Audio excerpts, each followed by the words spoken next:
Hey everyone, Kevin here. I have a May 2nd update for you regarding CARES Act number 2, the next large, big round of stimulus that we're expecting and what we so desperately need. Because lately, all we've been hearing about is proposals and what we need is some action from Congress. Well, fortunately, they're finally going back to work to start acting this upcoming week. But right now, I want to clear the air because there's been some confusion going around about something that White House economic advisor Kevin Hassett said. I want to clarify exactly what he said and what he meant, because those are actually slightly different. And then I want to go into a rumor that's going around between certain senators and representatives in Congress, and this is a good thing about potential insight for one form of stimulus we haven't talked about yet. So let's get into this right away. All right, so the first thing that we have to know is there's this dude, Kevin Hassett, okay? He's an economic advisor. He's the White House economic correspondent, which basically means he's a dude that works for Donald Trump that's supposed to be the math guy. And he's supposed to go out on behalf of Donald Trump and let us know, hey, this is the math. It's bad.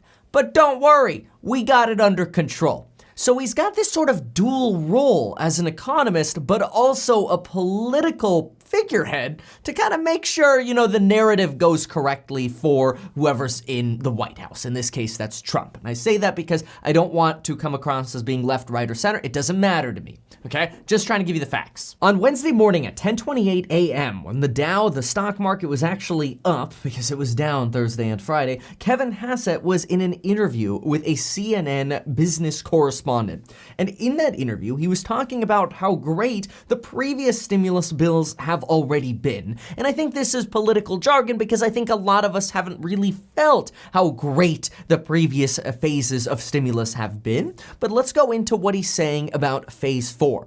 When he was specifically asked, what do you think? He stated, quote, "We're going to have the highest unemployment rate since the Great Depression." And then he clarifies and says, quote, "Not another Great Depression," but then again says, but, quote, "prepare yourself because this is, quote, the tip of the iceberg of bad information." So he starts off by saying, look, get ready, okay? Be prepared. You're going to get some ugly looking numbers. This is the tip of the iceberg. These unemployment numbers and these bad GDP numbers is the tip of the iceberg. It's the start of really bad information. After he says that, then he goes into what he says about phase 4, which is important because he's starting it with the bad news and he's starting it with what he knows are the facts. Then he goes into this comment here. Quote, "I think that if we have a really prudent phase 4 stimulus bill that takes us," and then he interrupts himself and says, "pretty much the phase 3 phases have been the period where we're building the bridge to the other shore, and now we've got to make sure that there's a lot of growth once we arrive on that shore." Okay, let's just break that down for a moment. So what he said Wednesday was we need something prudent. Just to define prudent, you want to think of that as responsible. So we want something responsible. This is a political way of saying we don't want to give money where money's not needed. Like we don't want to give money irresponsibly to states that maybe don't need it because they want to bail out things that don't have anything to do with coronavirus funding. That's just a very political statement. But then what he's saying is, look, the first 3 phases of stimulus have been good at sort of laying the foundation for us to get over this crap that we're going through. Well, now we got to make sure that when we're on the other side, we can actually restart this economy very well. And so this is where things start looking really good. He goes on to say, quote, "If we have a really strong phase 4 bill, then I'm really happy and pleased to come on the show, and I'm pleased to come on the show and make the case for a very strong second half of the year. That's where I stand as an economist," end quote. That's good. So far we have him saying, look, we've built the foundation. Now we need a responsible but very strong, really strong was the word he used, phase 4 bill. That's good. This is a sign that he and the White House are for a big phase 4 bill because, well, it's probably going to be a politically good thing to have for the White House. But obviously, with the bad data that he sort of gave us at the beginning, we need it.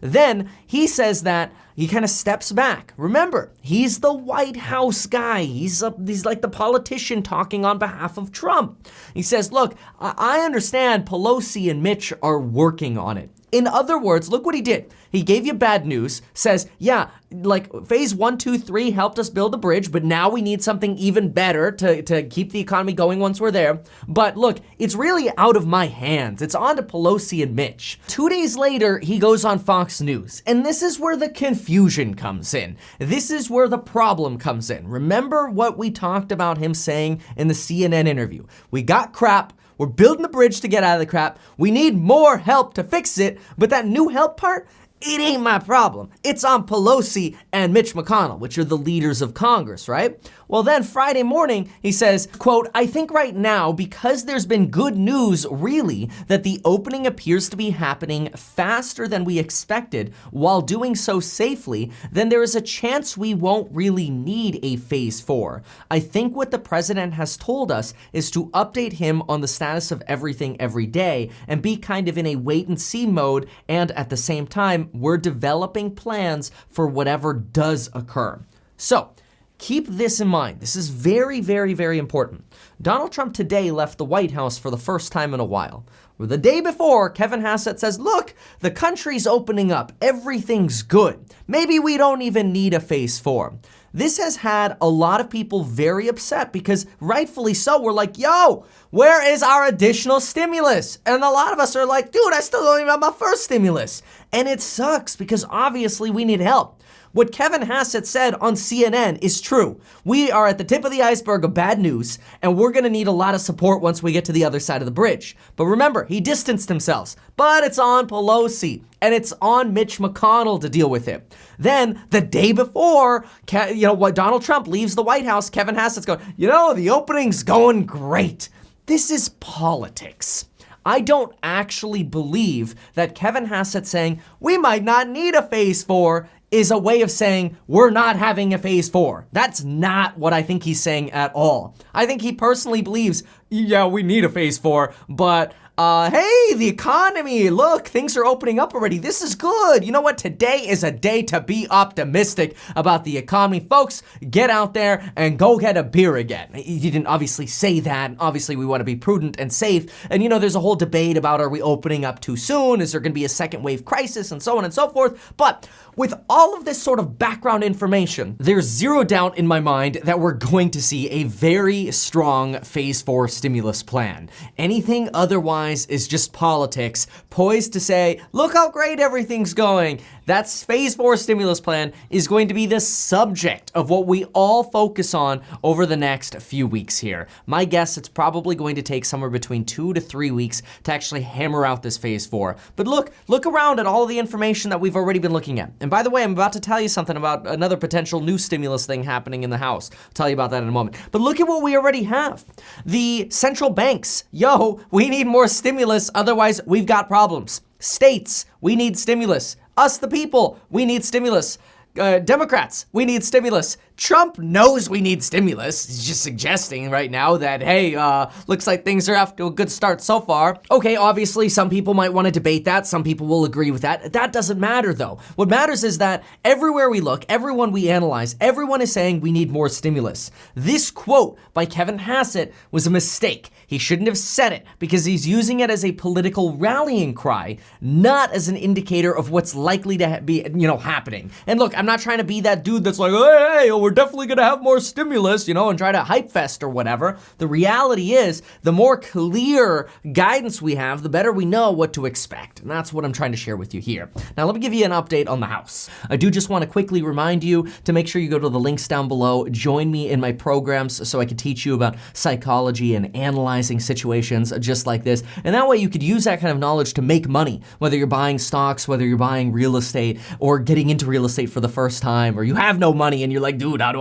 I get ahead in life? These programs are for you. Of course, you'll see some simple links like how to sign up for life insurance as well, how to, get 2 free stocks when you sign up for Webull when you deposit $100. But those to me are like the little short-term things that you want to sign up for. Long-term is we got to figure out how to long-term make money. All right, with that said, here's what I'm gathering from some activity in the House. That is the, representative side of Congress, one of the houses of Congress. It seems like there might start becoming a push behind making unemployment insurance not taxable. So you know that $600 per week of pandemic unemployment assistance, that boost of unemployment? Well, you have to pay taxes on that crap. So it's like you have to set aside 25 to 40% for taxes. So when you go file your taxes, you're gonna have to pay taxes on that stuff. So don't blow it all if you're on it. And this is just a proposal now, and it's an idea that I think might gather steam, but it's possible that might become non-taxable. So we really want to pay attention, because that's gonna sort of unlock that money we might be setting aside for taxes and let us use that money. So good updates for us, I think, today. Let's see what happens next week. Check out those links below. Thank you so much for watching, and thank you so much to everybody for supporting me in crossing 500,000 subscribers. I'm so grateful for all of you, and I can't wait to keep providing you more insights. Thanks so much, and I look forward to the future. And I look forward to a real stimulus package actually coming for us, because it's taken too long.